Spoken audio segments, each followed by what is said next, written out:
ایک کسان بیمار تھا اور اسے یہ معلوم تھا کہ اس کے پاس کچھ ہی وقت ہے اور وہ بہت جلد مرنے والا ہے۔ اس کے 2 ہی بیٹے تھے اور وہ دونوں بہت قابل تھے۔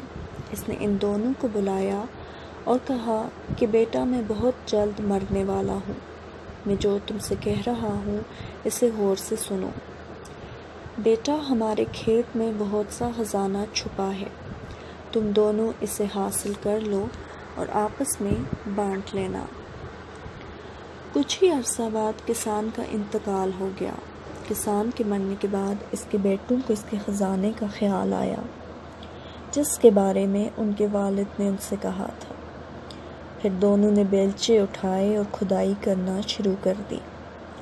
جب انہوں نے گہرائی تک کھود لیا اور خزانہ نہ پایا تو بہت مایوس ہوئے، اور دونوں نے فیصلہ کیا کہ کیوں نہ والد صاحب کے سب سے زیادہ عزیز دوست سے مشورہ کیا جائے۔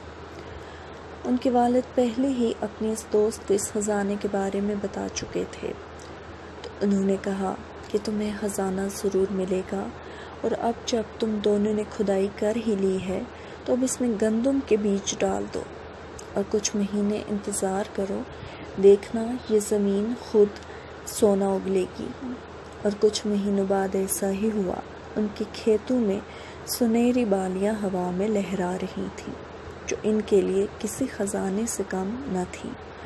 اب انہیں یہ معلوم ہو گیا تھا کہ ان کے والد کس خزانے کے بارے میں کہہ رہے تھے۔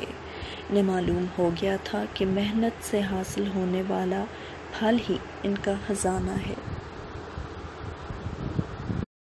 ایک کسان بیمار تھا اور اسے یہ معلوم تھا کہ اس کے پاس کچھ ہی وقت ہے۔